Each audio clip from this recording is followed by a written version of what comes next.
Welcome to Comparative VPN YouTube channel. Today's video will be a full in-depth NordVPN versus PIA VPN comparison that will tell you which is a better VPN for the money. NordVPN and PIA, or Private Internet Access, are two VPNs that everybody in this industry is aware of. While NordVPN is undoubtedly among the best premium VPNs, PIA has always been lurking from the shadows and constantly improving. In fact, PIA VPN is very popular among Reddit users and is widely used as a means of online security due to its wide array of security features. The same could be said about NordVPN, that's not only secure but also fast and stable, which is a must for a premium VPN of this caliber.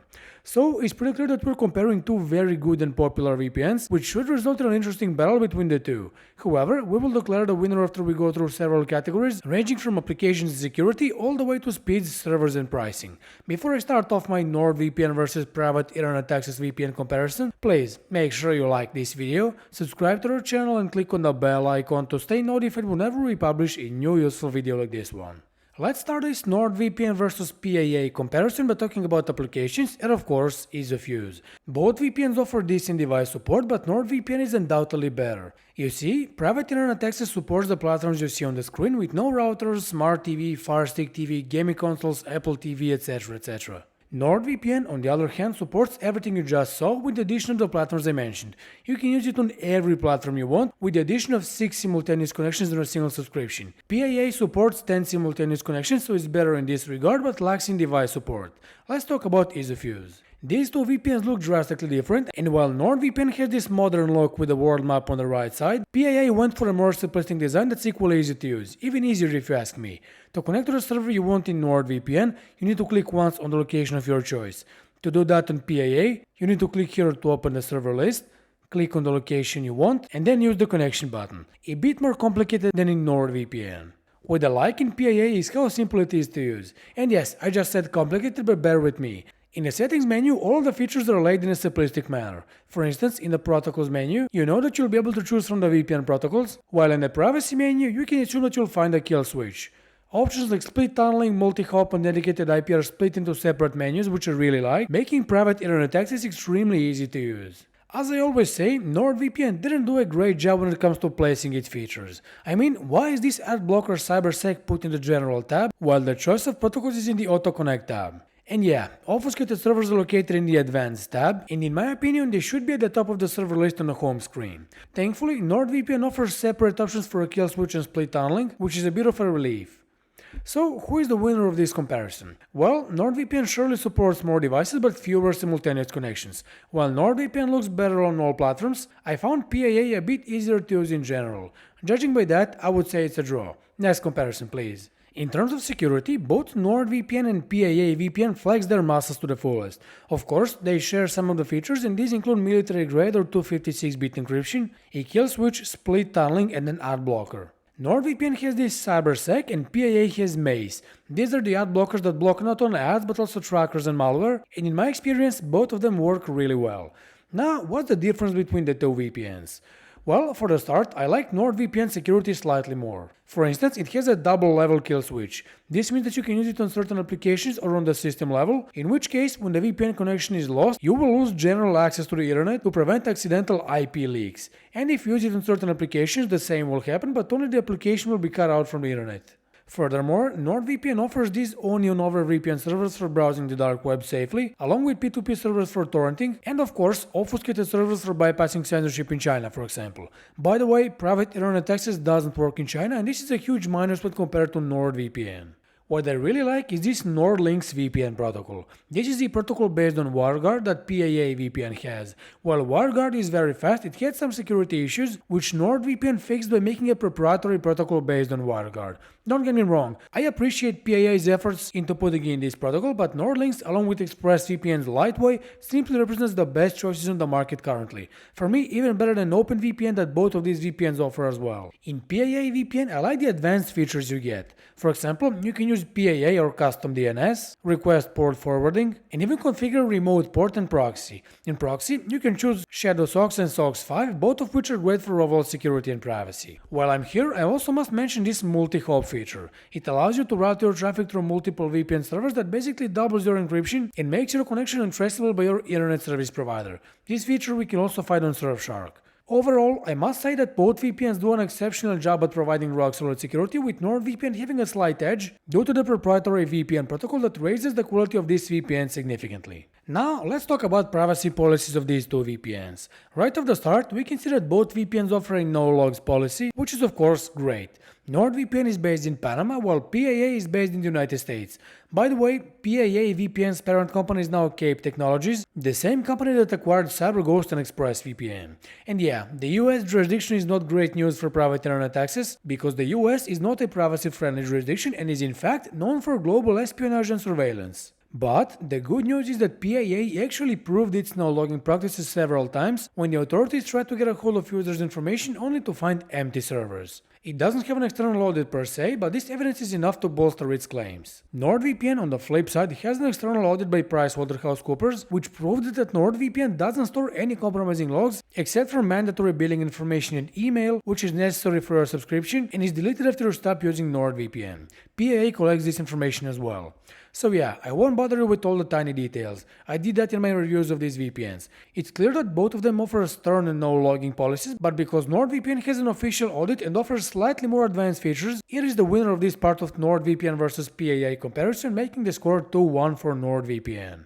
Moving on with the NordVPN versus PIA VPN comparison, we must perform a streaming test to determine which VPN is a better choice for unblocking geo-restricted streaming platforms.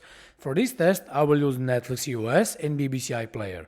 Since I'm not from the US, as you can clearly hear, I searched for the movie Batman the Killing Joke on Netflix, which is available exclusively in the United States, and as you can see, I cannot find it. If I move on to BBC iPlayer and try to watch anything, for example this show, I will get a geo-restriction message because I'm not located in the UK, and because of that I cannot watch anything on BBC iPlayer. I will first try to unblock Netflix US by using NordVPN. For example, let's connect to this server in the United States, and after doing that, let me refresh the page on Netflix and see whether or not I can find the movie. And after refreshing the page, as you can see, Batman the Killing Joke is right here, so let's click on it and see if I can watch it. And after doing that, as you can see, the movie works flawlessly, but I'm blurring the footage to prevent any copyright issues. Let's move on to BBC iPlayer now. I will connect to the server in the UK. After which, of course, I will refresh the page. And after doing that, we can see that the geo-restriction message is not here anymore, so let me try to watch the show. And as expected, the show works flawlessly, but as I said, I must blur the footage to prevent any copyright claims. I'm now back to my native IP address, so let me repeat the same process with private internet access. For example, I will connect to the server in New York City, and by doing that, I will refresh the page on Netflix.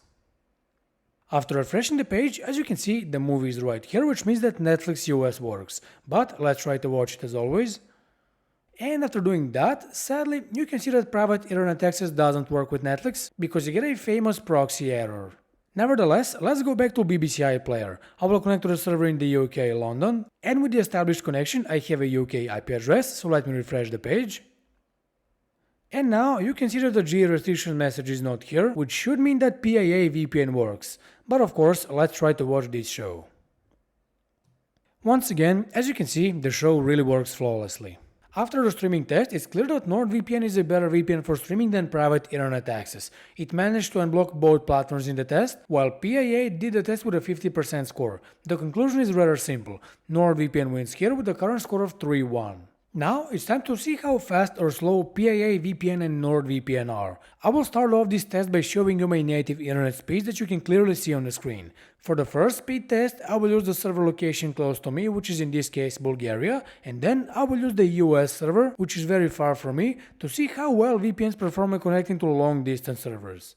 Let me start with NordVPN. As you can see, I already have a Bulgarian IP address, so let's go back to the speed test website and initiate the first speed test for today. As is always the case with NordVPN, it shows impressive results with almost no reduction in my speeds and slight increase in latency. While using the US server, I will once again go back to the speed test website and initiate the speed test. Logically, the speed test results are a bit worse due to distance, but having in mind that I'm located in Eastern Europe, NordVPN actually shows impressive results once again. I will now move on to PIA VPN, and as you can see, I am already connected to the VPN server in Bulgaria. Logically, I will go back to the speed test website and initiate the speed test. Unfortunately, the VPN, although offering decent speeds, shows a bit worse results than NordVPN, with a bigger reduction in upload and download speeds. However, let's connect to the server in the US now. And after that, let's revisit the speed test website to initiate the final speed test for today. Well, it's clear that private internet access is a lot slower than NordVPN when using a long-distance server. The latency is noticeably higher, and upload and download speeds saw a major decrease. This makes NordVPN a winner of this part of the NordVPN versus PIA comparison. The score is now 4-1 for NordVPN. This part of the duel is going to be quite interesting because you're going to hear some mind-boggling numbers. And yeah, this is NordVPN versus private internet access server comparison. Let me begin with NordVPN. The VPN has an impressive server fleet of 5,000 plus servers in 60 countries that include dedicated torrenting, onion over VPN and obfuscated servers I mentioned earlier. While PIA had around 3,000 or so servers up until recently, the VPN allegedly underwent a severe upgrade, and I really mean severe. The server number is not displayed on the website, so I had to ask the customer support team representative, and I got a pretty interesting answer. PIA has 29,000 servers in 78 countries. Yeah, it's basically NordVPN's server number times 5. Honestly, I don't know if this is true, but coming directly from the customer support team representative, let's deem it true. In that case, PIA VPN beats NordVPN significantly in both server number and number of countries, making the score 4-2 for NordVPN. Let's talk about customer support now. Being two premium VPNs, it's logical that both PIA and NordVPN have great customer support teams. And this is indeed true, especially when we talk about NordVPN. Of course, 24/7 live chat is here, and I'm impressed at how quickly NordVPN responds to the questions. Email support is exceptional, so if you don't want to chat live or don't have the time, even through email, I found NordVPN to be very quick to respond. Apart from numerous FAQ sections on the website, NordVPN went a step further and introduced a YouTube channel with videos posted pretty much every day. These are very educative videos about the topic of VPN, but also cybersecurity in general. Private internet access also has 24/7 live chat support. It's quick to respond even when you don't actually need it. You just open the live chat widget and in a minute or two the agent responds. You probably won't notice it if you open the widget accidentally, so he or she will be like, hello, what's the problem, hey, is anybody there? Without you even asking the question. It's a bit annoying and honestly out of place. PIA VPN also has a knowledge base, FAQ sections and guides, but also a YouTube channel that's not very active and actually doesn't cover a lot of VPN topics. Overall, I found NordVPN's customer support to be more reliable and responsive even on YouTube, which is commendable. So it wins this round of the NordVPN versus private internet access duel. Okay, now, it's time to finalize this comparison by talking about the price. I will start from the winner of this part, private internet access. Look at how cheap this VPN is. Even the monthly plan is under $10 at the time of making this video, but the highlight is the 3-year plan in the middle, which, well, is hard to beat at this price, and a 30-day money-back guarantee that covers all the subscription plans. Moving on to NordVPN, its cheapest deal is on the far left and it's a 2-year plan. When you look at it, it's not much more expensive on a monthly basis, but you also get 1 year less of VPN subscription with NordVPN. Still, I will say that NordVPN is really affordable as well, especially because there's a 30-day money-back guarantee that covers all plans. But since in this part we compare strictly prices, it's clear who is going to win. That's PIA VPN, which now makes the final score 5-3 for NordVPN. Okay, so let me summarize my impressions on the NordVPN versus PIA VPN battle that just ended. As I said, NordVPN is the winner here, taking the golden medal back to Panama with a score of 5-3. It's not a very easy win, but NordVPN actually wins in crucial departments such as speed, streaming and customer support. PIA VPN allegedly has more servers in more countries, cheaper prices and arguably easier to use applications, although it's individual. If you're looking to buy the absolute best VPN and you don't care about the price, my suggestion is to go for NordVPN because you aren't going to waste that much more money, yet you will get more out of this VPN. However, if you're on a tight budget and you just need the cheapest possible VPN out of the two, PIA is more than correct. Albeit, it will not be good for streaming and has slower speeds than NordVPN, which is something you should definitely know. With that said, this was all for today's video. We hope you liked it, and if you did, make sure you smash the like button below, subscribe to our channel and stay with us because many more useful videos like this are coming on a daily basis. See you in the next video. Bye.